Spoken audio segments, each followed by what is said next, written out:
안녕하십니까. 네, 감사합니다. 저는 기적의 국어 강한상 선생입니다. 제 소개를 먼저 드리면, 전 이제 서울대 나오고 고려대에서 이제 대학원을 마쳤습니다. 제가 이제 휘문과페에 있는 강남 종로학원 그리고 강남 대성학원에서 한 15년 동안 학생들 가르쳤어요. 요즘에 이제 수능 국어가 정말 어렵고 그리고 중요합니다.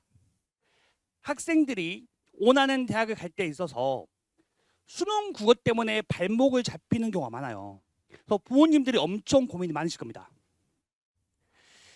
자, 작년에 수능의 국어가 출제 경향이 완전 바뀌었습니다. 어떻게 바뀌었냐면, 결국 수능 국어에서 중요한 건 문해력을 측정하는 겁니다. 어떻게 읽고 파악할 수 있는가. 요즘 아이들이 맨날 그 유튜브 영상에 보니까 글을 읽고 사고하는 데 있어서 너무 약합니다. 그래서 이 문해력 측정이 강화되면서 아이들이 어려워하고 있죠. 그리고 몇 년 동안 독서가 어려웠었는데 문학이 어렵게 바뀌었습니다. 작년 그게 예고되고 6월, 9월 평가원 그대로 문학이 어려웠고, 그리고 수능도 어렵게 나왔습니다. 그리고 독서는 예전에 비해서 평이하게 나왔죠. 자, 부모님들이 많이 궁금하실 거예요. 아니, 윤석열 대통령께서 킬러 지문과 킬러 문제를 없앤다고 그랬는데 왜 수능 국어는 이렇게 어려운가? 자, 그게 뭐냐면, 킬러 지문과 문제는 없어졌는데 이게 뭔가 새로운 유형이 아니고 완전히 수능 국어의 본질로 바뀐 겁니다. 분명히 킬러 지문과 문제는 없어졌어요. 뭐냐면, 이해하기 불가능할 만큼의 어려운 지문과 문제는 사라졌는데, 근데 평이하지만 문장들 사이의 밀도가 엄청 높아졌습니다. 그래서 이 영상에만 익숙한 우리 아이들이 그냥 읽으면 이 분명히 한국말인데 내가 뭘 읽었지? 머릿속에서 휘발돼 버립니다. 그게 문제고, 예전 같으면 문학이 그냥 구색 맞추기로 나왔어요. 근데 지금은 제대로 문학을 제대로 독해할 수 있는 학생만 맞히게끔 나옵니다. 그래서 보시면 아시겠지만 작년 수능 국어 1등급이 84점입니다. 그래서 언어와 매체의 경우 1등급 84점이면 수능 국어를 100점 맞았을 때 수학보다 표준 점수가 훨씬 더 높습니다. 그래서 국어가 고득점이 나왔을 때, 단지 1등급 말고 고득점이 나왔을 때 아이들이 대학 가는데 엄청 유리해집니다. 자, 뭐 오답률도 보시면 쭉 아실 수 있는데 제가 간단하게 정리해놨습니다. 자, 보시면 저쪽이 언어와 매체, 즉 문법을 선택한 학생들이에요. 보면은 오답률 베스트 5 중에서 현대 소설 하나, 고전시 하나, 문학이 2개가 어렵죠. 그리고 문법 2개 어렵고, 이쪽은 화법과 작문 선택 학생들인데 아무래도 언어와 매체를 선택한 학생들이 더 공부 잘하는 학생이 많거든요. 그래서 여기는 독서에서 좀 어렵긴 했지만 여전히 문학도 어렵고 화법과 작문도 어렵습니다. 자, 이런 게 지금 요즘 수능인데 올해도 이렇게 나올 겁니다. 수능의 출제 방향이 한번 바뀌면 최소한 4, 5년은 가거든요. 근데 지금 이렇게 할 겁니다. 그래서 우리는 작년에 그 방향성을 가지고 이제 올해를 예측할 수 있는데 이런 게 있습니다. 자, 제가 부모님한테 말씀드릴 거, 수능 국어 공부와 내신 국어 공부는 완전 다릅니다. 그거를 이해하셔야 돼요. 내신 국어는 학교 선생님이 출제자니까 그냥 선생님이 말한 거 열심히 그냥 들으면 됩니다. 그리고 외워서 시험 보면 돼요. 근데 수능 국어는 절대 그렇지 않습니다. 수능 국어는 낯선 글을 읽어내고 스스로 힘으로 정리하는 게 필요하거든요. 자, 보시면 작년 수능 독서 내지문 나왔는데 전부 EBS 연계됐습니다. 근데 자제분들 이번 1학기 때 수능 특강을 달달달 외워서 내신 시험을 볼 거예요. 근데 다 연계됐는데 애들 틀렸습니다. 많이. 왜냐? 연계됐다는 게 독서에서 만약에 4개의 단락이 나오면 한 단락만 연계됩니다. 그냥 연계의 냄새와 느낌만 주는 거예요. 물론 도움이 됩니다. 하지만 그거를 내신처럼 내가 EBS 지문 외우면 돼 라고 생각하는 순간 점수가 안 나옵니다. 그래서 결국 관건은 뭐냐? 연계의 단순 체감이 아니고 내가 스스로 글을 읽어내는 힘, 이걸 갖춰야 됩니다. 이게 어려워요. 제가 왜 기적의 국어냐면 강남대성에서 수학과 영어 탐구는 잘하는데 국어를 못해서 재수한 애가 정말 많거든요. 걔들은 수능 국어에 대해서 분노합니다. 특히 이과 상위권 학생들. 수학이나 과학은 내가 알면 답이 정확하게 나오는데 왜 국어는 이렇게 보면 이게 답이고 저렇게 보면 저게 답인데 이게 왜 우리를 평가하고 측정하지? 근데 이거에 대한 답을 주는 사람이 거의 없어요. 근데 제가 명확한 답을 줍니다.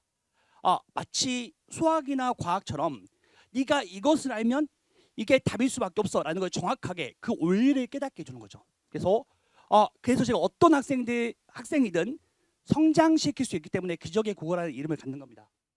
그래서 내신처럼 단순하게 외우면 안 됩니다. 자, 문학 같은 경우는 총 7작품이 나왔는데 3작품은 EBS에서 그대로 나왔어요. 근데 자, EBS에서 그대로 나온 작품은 어렵지 않았습니다. 문제가 어렵지 않아요. 근데 결국 학생들이 완전 처음 본 작품들, 그 4작품이 어려웠습니다. 그러니까 수능장에서 그 자기 인생에 걸린 그 시험을 보는 압박감 속에서 내가 생판 처음 본 작품을 독해할 수 있는 힘을 갖추는 것, 이게 관건이라는 거죠. 그래서 이게 수능 공부입니다. 자, 대치동에서 지금 내신만으로 원하는 대학에 갈 수 있는 학생은 소수잖아요. 어차피 결국 수능 공부를 해야 됩니다. 그리고 이번에 또 의대가 정원 2,000명 늘어나면 이제 기회의 문이 엄청 넓어지죠. 그때 관건이 수능 국어인데, 자, 말씀드렸다시피 낯선 글을 읽어내는 힘이다, 이겁니다. 자, 뭐 문법이나 화작은 간단히 말씀드리면 문법은 이 엄매가 문법이거든요. 근데 문법은 공부량이 많습니다. 그 대신 제대로 공부해 놓으면 시간이 줄일 수 있어요. 그리고 표준 점수가 높습니다. 그래서 상위권 대학에 원하는 학생은 엄매를 선택하기 추천합니다. 그리고 웬만하면 엄매부터 시작하세요. 그리고 나중에 화작에 돌리기는 쉽습니다. 화작은 특별히 공부를 안 해도 됩니다. 그냥 우리 설명문, 논설문이 독서인데 그거 하는 것처럼 읽으면 됩니다. 간단한 팁 정도만 알면 됩니다. 그래서 이건 공부하는 시간은 조금인데 그 대신 시간이 좀 더, 문제 풀 때 시간이 좀 더 걸리고 표준 점수가 낮습니다. 자, 이제 그러면 어떻게 우리 아이들이 이제 수능 국어를 대비할 수 있고 고득점을 맞을 수 있는지 제가 말씀드릴게요. 자, 먼저 하나 분명한 거. 강한상 수업과 숙제는 편법을 가르치지 않습니다. 뭐냐면 저는 원칙과 본질, 전공법이 한 98% 됩니다. 그리고 어떤 스킬이나 요령 같은 거는 한 2, 3주만 하면 됩니다. 그래서 제가 어떻게 하면 근원적 문해력을 기르는지 그걸 중심 말씀드릴게요. 자, 우리 아이들의 문제. 제가 지금 학원 강사 20년 차인데 아이들의 문제 정확히 합니다. 첫 번째, 안 합니다. 뭘 안 할까요? 특히 수능 국어 공부를 안 합니다. 학생들은 뭘 착각하냐면 한국어인데 내가 읽으면 알 텐데, 근데 수능 국어는 읽어도 잘 모릅니다. 한 문장과 한 문장 사이에서 생각할 게 정말 많은데 그 생각을 건너뛰고 읽으면 내가 읽어봤자 문제를 풀 수가 없어요. 그래서 그 안 하는 공부를 하게 만들어야 됩니다. 제가 학생들 전부 다 끌고 공부하게 만들 겁니다.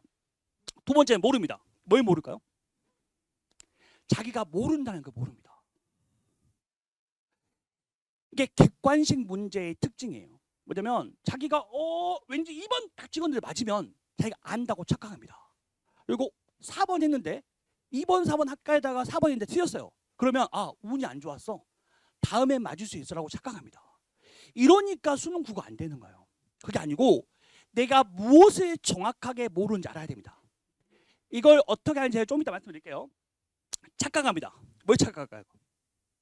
자기가 안다고 착각합니다. 이걸 깨줘야 됩니다. 그리고 겁이 많습니다.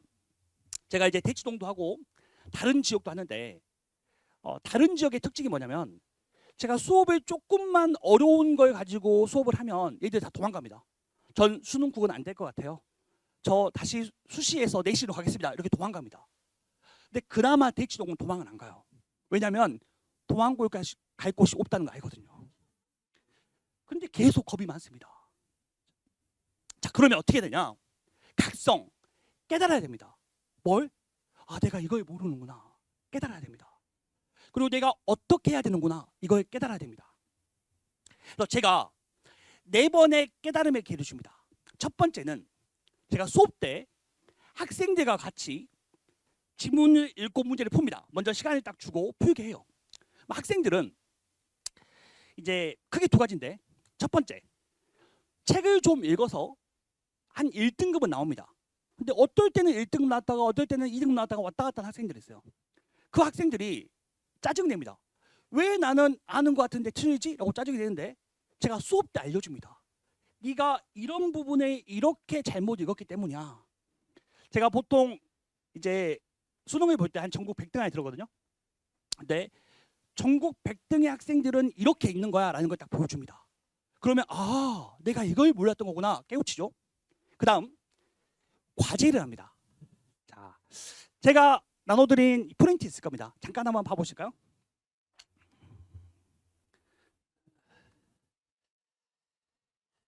(5페이지) 봐주시면 됩니다. 5페이지. 자, 독서 하나, 문학 하나 넣었는데 이 5페이지가 경제 관련 수능 지문입니다. 학생들 문이과 공통으로 경제 지문을 잘 못합니다. 근데 얘들은 객관식 문제를 대충 맞히거나 아니면 아쉽게 틀리면 얘들이 안다고 착각하거나 실수라고 얘기합니다. 근데 그렇지 않습니다. 넘겨보실까요? 6페이지. 제가 학생들한테 제가 이제 갈아 넣어서 이렇게 교재를 만들었습니다. 한 단락을 읽었으면 그 밑에 있는 단답형에 대한 답이 나와야 됩니다. 근데 학생들은 안다고 생각했는데 막상 이 단답형의 답을 써보면 안 써집니다. 또는 틀립니다. 그랬을 때 비로소 자기가 무엇을 모르는지 알게 됩니다. 그리고 어느 포인트에서 어떻게 사고할지를 제가 마치 과외하는 것처럼 손 잡고 하나하나 끌고 가면서 네가 여기서는 이런 생각을 해야 돼. 이 문해력을 기르는 수업과 과제입니다. 넘겨보시면 8페이지. 학생들은 다양한 이유로서 못합니다. 저 단답형도 못하는 학생이 굉장히 많습니다. 그러면 여기 해설만 읽어도 됩니다. 그래서 자기가 생각한 것과 해설을 비교하면서 그 차이에서 내가 어떤 부분을 놓쳤는지 알게 되는 거죠. 이렇게 깨달음의 기회를 주는 겁니다. 그리고 문학을 한번 가보겠습니다. 문학을 보시면 자 16페이지 한번 보시겠습니다.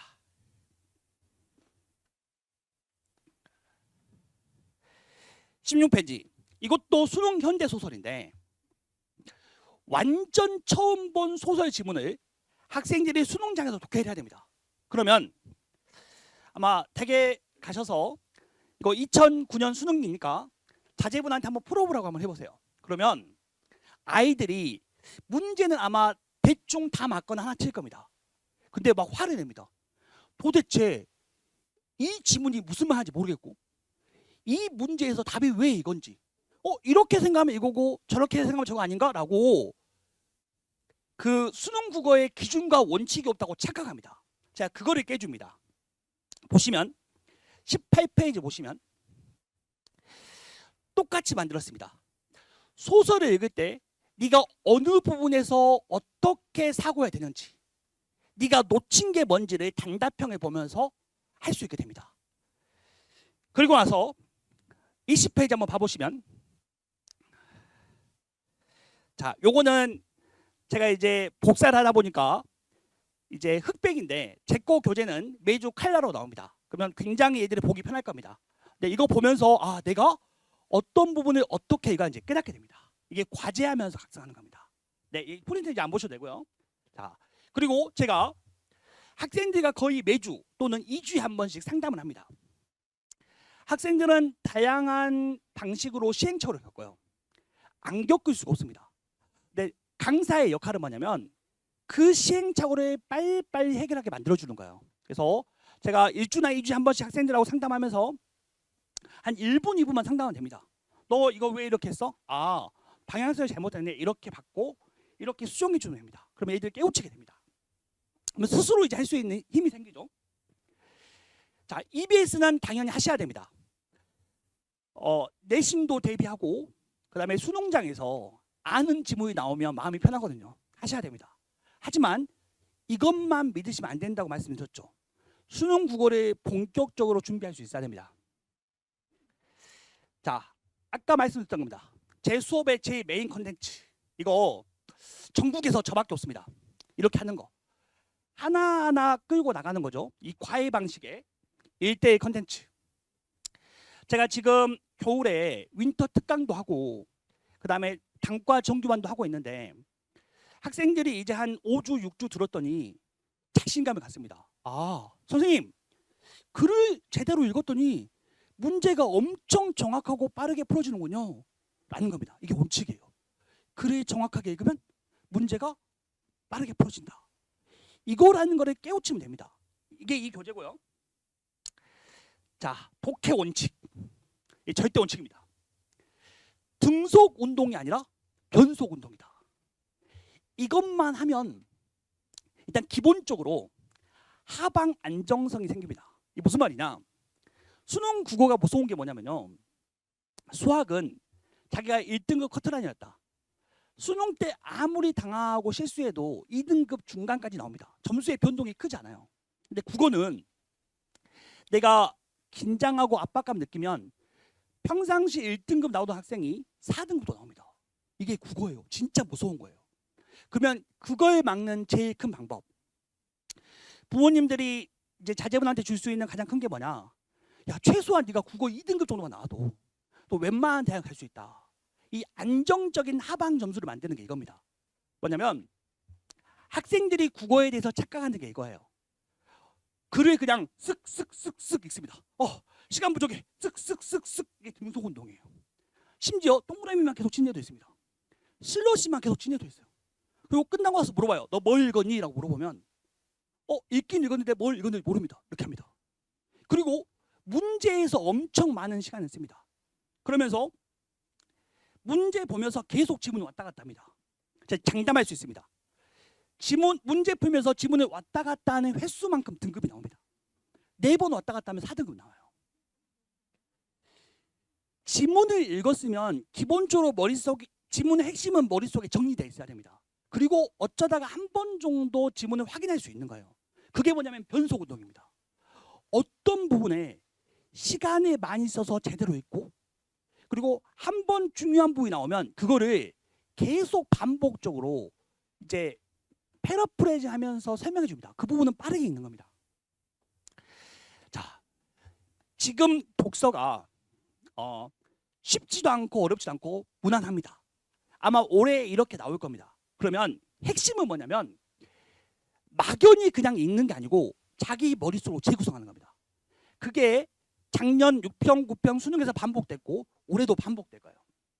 여기 보시면 이게 이제 작년 수능에서 제일 어려웠던 문제인데 나의 왕한석과 오징의 입장에서 그러면 지문 속에서 왕한석과 오징에 대한 설명이 나오거든요. 왕한석의 입장이 뭔지 한 문장으로 머릿속에 있어야 됩니다. 오징의 입장이 뭔지 한 문장으로 있어야 됩니다. 근데 그게 안 되니까 자꾸 시간도 끌고 튀는 거예요. 자, 문학 말씀드리겠습니다. 제 문학은 강력합니다. 보통 선생님들이 문학은 마치 내신처럼 시 한 편을 실감나게 설명해주고 내신처럼 그 시를 알게 해줘요. 근데 저는 그렇게 하지 않습니다. 현대시가 무엇인지, 현대소설이 무엇인지, 고전시가 무엇인지 그 본질부터 시작합니다. 마치 수학에서 미분과 적분의 정확한 개념을 알고 있으면 몇 개의 패턴만 파악하면 다 풀리거든요. 그런 것처럼 그 원칙을 알아야 됩니다. 그래서 그거를 제가 이 단답형 해주면서 그 원칙을 소화하게 만들죠. 자, 그다음 문학 개념어가 엄청 중요합니다. 제가 이제 정규반에서도 하고 나중에 특강도 하는데 수능이 30년간 출제가 됐어요. 그래서 교수님들이 문학 관련해서 문제를 출제할 때 그 개념어들이 있습니다. 이 개념어를 아는 순간 엄청 정확하고 빨라집니다. 제가 이 문학 개념어를 수업을 다 하고 나서 제 이제 단과 학생들 모의고사에다 보면 순식간에 10점, 15점 오릅니다. 깜짝 놀랐어요. 야, 너 왜 이렇게 올랐어? 그랬더니 얘들이 문학에서 중요한 건 문제를 맞히는 것도 중요하지만 빠르게 푸는 게 중요하거든요. 근데 지문 대충 읽고 문제에서 막 이게 맞나 저게 맞나 막 애매하게 시간 끌다가 얘들이 독서 한 지문을 못 푸는 거예요. 근데 요 개념어를 정확하게 읽히면 결국은 시간이 남게 되는 거죠. 그래서 이제 전체 점수 올라갑니다. 자, 이거 제가 간단하게 2개만 말씀드리고 이제 오늘 끝낼게요. 자, 보시면 작년 제일 어려웠던 수능 30번 문제 현대소설입니다. 왜 어려웠냐? EBS에서 본 적이 없어요.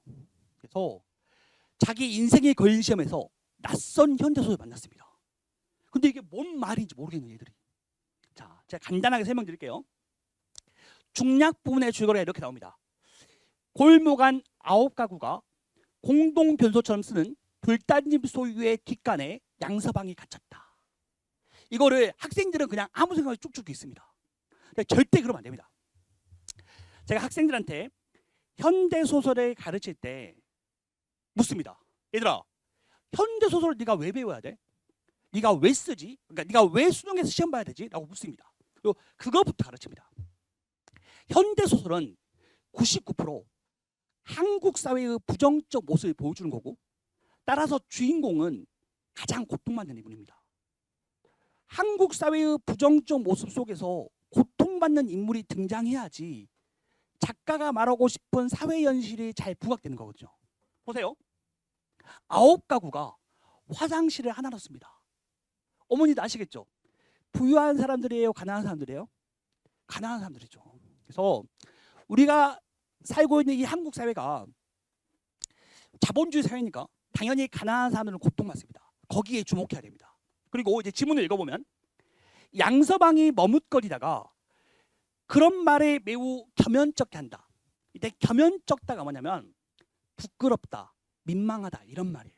어떤 상황이냐면 이제 양서방이 화장실에 9가구가 쓰는 공동 화장실에 갇혔는데 자기보다 좀 힘센 사람이 그 문을 잠가버린 겁니다. 그래서 그 화장실에 갇혔어요. 그러면 양서방이 나와서 막 화를 내야죠. 야, 너 왜 문 닫았어? 하고 화를 내야 되는데 양서방이 자기보다 힘센 사람이니까 감히 화를 못 내고 아니야, 뭐 내 잘못이야, 내가 좀 잘못해서 하고 겸연쩍 하는 겁니다. 근데 이게 오답률 1입니다. 자, 보시면 이제 4번 선지를 보시면 양서방은 아내에게 무덤덤하다. 이게 오답률 거의 탑입니다. 왜 그러냐면 무덤덤이 뭔지를 아이들이 모릅니다. 아이들은 아내한테 화를 안 냈어요. 그러면 무덤덤 아니야? 라고 얘기합니다. 근데 무덤덤은 감정의 동요가 없이 평상시와 똑같다는 뜻이거든요. 근데 여기서 보면 양서방은 민망하고 부끄러워하고 겸연쩍 하잖아요. 이 겸연쩍다와 무덤덤하다의 차이를 이렇게 못한 겁니다. 안 봐도 압니다. 그 자제분들 학교 끝나고 오면 어머니 아버님들이 애정을 갖고 딸, 아들 오늘 어땠어? 다 그럽니다. 자제분들 답은 정해졌죠. 뭐죠? 몰라. 어쩌라고. 짜증나. 나 힘들어. 왜냐면 이 너무 책을 안 읽어서 사고를 너무 안 하는 거예요. 근데 말씀드렸죠. 작년부터 올해 수능은 문해력입니다. 문해력은 겸연쩍다와 무덤덤하다를 차이를 사고할 수 있는 힘, 요걸 잡는 겁니다. 이걸 수능 평가원 가지고 꾸준히 연습해야 됩니다. 하나만 더 하고 제가 끝낼게요. 이게 또 작년 수능에서 엄청 어려웠던 34번 문제입니다. 보기가 주어졌습니다. 어떻게 주어졌냐면 자, 출사하지 못한 산비, 이 부분 알아야 됩니다. 출사가 뭐냐면 벼슬입니다.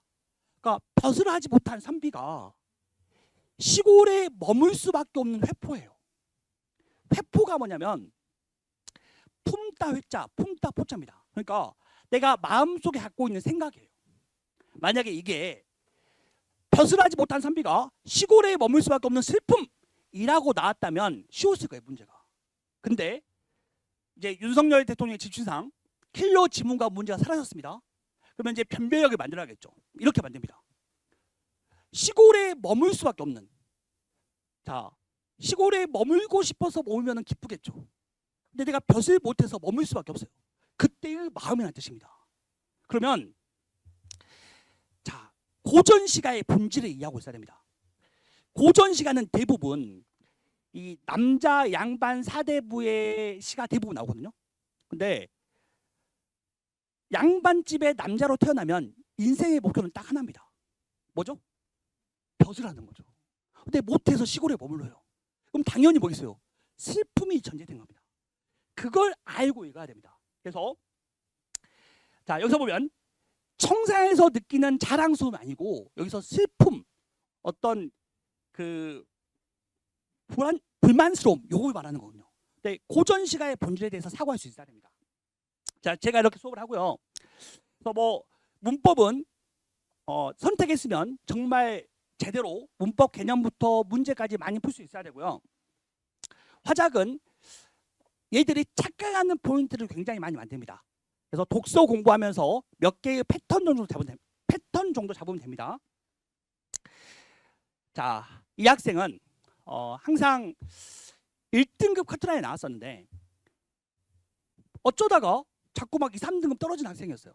그래서 지금 아버님이 여기 오신 분들처럼 제 설명에 딱 오시고 제가 이제 수능 국어는 이렇게 바뀌었고 이렇게 대비해야 돼 라고 말씀드렸더니 아버님 오셨는데 감동하신 거예요. 그래서 집에 가서 자고 있는 아들을 깨웠습니다. 야, 너 가서 수업 들어. 그래서 이 학생이 그 전까지 감으로 풀던 수능 국어를 내가 정확한 원칙을 갖고 풀 수 있다는 확신을 갖고 와서 확 올랐습니다. 그래서 그 만족감을 이제 표현해 주는 학생이고요.